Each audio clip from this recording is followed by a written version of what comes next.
हमारे सभी दर्शकों को सादर प्रणाम। जय श्री कृष्ण। आज का हमारा विषय है प्यार और धोखा।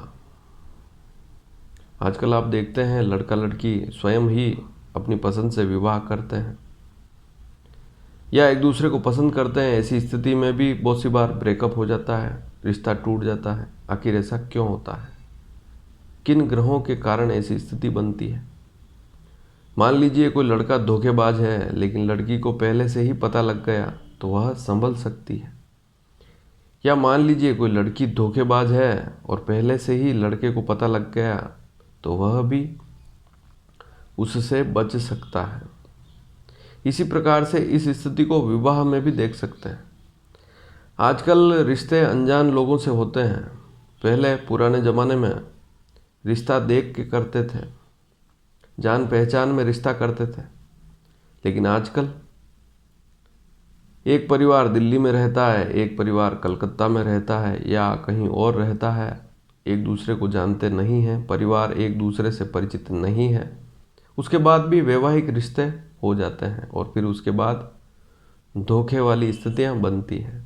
तो आज मैं आपको जो योग बता रहा हूँ, यह योग जिस किसी की कुंडली में होगा, चाहे लड़का हो चाहे लड़की, वह धोखा देगा। जिसकी कुंडली में योग होगा वही धोखा देगा। इसको समझने के लिए आपको यहाँ पर इस कुंडली को समझना पड़ेगा। सबसे पहले तो जो कोई आपको धोखा दे रहा है या आपका कोई प्रेमी है, प्रेमिका है, उसकी कुंडली अवश्य खोलकर एक बार देख ले। मैं कहीं उसकी कुंडली में ऐसा योग तो नहीं कि वह आपको धोखा दे देवे। तो उसकी लग्न कुंडली ही खोलकर देखनी है और देखना है सबसे पहले पंचम भाव को। पंचम भाव बुद्धि का भाव है। बुद्धि में ही तो आएगा कि धोखा देना है या नहीं देना है। विवेक, पंचम भाव विवेक का भी है। व्यक्ति में विवेक है या नहीं। पंचम भाव प्रेम का भाव भी है। जो आप प्रेम विवाह देखते हैं वह स्थिति पंचम भाव से ही देखी जाती है। तो पांचवें भाव में, कुंडली के पांचवें भाव में शनि और राहु में से कोई प्लेनेट बैठा हो, चाहे शनि हो चाहे राहु हो, पहली स्थिति दोनों में से कोई एक प्लेनेट होना चाहिए, तभी ऐसा योग बनेगा। दूसरी स्थिति, पंचम भाव के स्वामी को समझें। कौन है पंचम भाव का स्वामी? हमेशा बताता हूँ, इस चार्ट में आप देखेंगे ऊपर सभी राशियां लिखी हुई हैं और उनके स्वामी भी लिखे हुए हैं। तो आप उस कुंडली को देखें जिस कुंडली को आपको समझना है। आपके प्रेमी या प्रेमिका की कुंडली है, उसमें पंचम भाव को देखें, पंचम भाव में क्या अंक लिखा हुआ है। उस अंक से आप पंचम भाव के स्वामी को समझ सकते हैं। मान लीजिए पंचम भाव में 4 का अंक लिखा हुआ है तो पंचम भाव का स्वामी चंद्रमा होगा। यदि पंचम भाव में, क्योंकि इसी चार्ट में लिखा हुआ है, पंचम भाव में यदि 8 का अंक लिखा हुआ है तो पंचम भाव का स्वामी मंगल होगा। तो इस प्रकार से आप पंचम भाव को समझ सकते हैं कि उसका स्वामी कौन है, वह कुंडली में कहाँ पर बैठा हुआ है। यदि पंचम में ही बैठा हुआ है शनि या राहु के साथ तो स्थिति खराब होनी ही है, वह व्यक्ति धोखा देगा। लेकिन वह पंचम भाव का स्वामी कुंडली में और किसी भाव में बैठा हुआ है, लेकिन उस पर यदि राहु या शनि की दृष्टि पड़ जाए तो वह धोखा देगा। दूसरी स्थिति, ये दोनों ही स्थितियां बननी बहुत ज़रूरी है। पंचम भाव का स्वामी शनि राहु की दृष्टि में हो, उसके साथ हो, और पंचम भाव में भी शनि या राहु हो तो ऐसा योग बनता है। जैसे आप एक उदाहरण भी समझ लें। यहाँ पर एक उदाहरण देखें।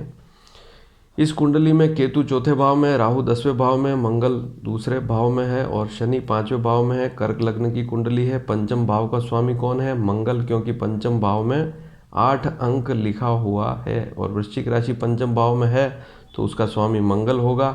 और मंगल इस कुंडली में दूसरे भाव में बैठा हुआ है और पंचम भाव में आप देखेंगे कि शनि बैठा हुआ है और राहु 10वें भाव में बैठकर अपनी 5वीं दृष्टि से, क्योंकि राहु की 5वीं 7वीं 9वीं दृष्टि होती है, राहु अपनी 5वीं दृष्टि से मंगल को देख रहा है। शनि की 3री 7वीं 10वीं दृष्टि होती है। इसके बारे में मैं पूर्व में ही बता चुका हूँ। यदि आपने वो वीडियो नहीं देखे हैं तो अवश्य देखें। और सबसे पहले तो हमारे इस चैनल को सब्सक्राइब करें। बिना सब्सक्राइब किए आप उन वीडियो को कभी भी नहीं देख पाएंगे। और नई नई जानकारी जो रोज़ दे रहा हूँ वे भी आप तक नहीं पहुँच पाएगी। तो इस कुंडली में आप देखें कि मंगल पर, जो कि पंचम का स्वामी है, उस पर राहु की भी दृष्टि है, शनि की भी दृष्टि है। ऐसी स्थिति में ऐसा व्यक्ति धोखा देगा। यह एक लड़के की कुंडली है और इसने एक लड़की के साथ धोखा किया, और मान लीजिए यह कोई लड़की भी है तब भी उससे बचकर रहना चाहिए। उससे यदि प्रेम करते हैं तो सावधानी रखें, हो सकता है कि वह आपको धोखा दे देवे। तो यह स्थिति आपने समझी कि पंचम भाव में शनि राहु में से कोई प्लेनेट हो और पंचम भाव का स्वामी कहीं पर भी कुंडली में बैठा हो, उस पर राहु या शनि की दृष्टि हो तो व्यक्ति धोखा दे सकता है। उससे बचकर रहना होगा या सावधान रहना होगा।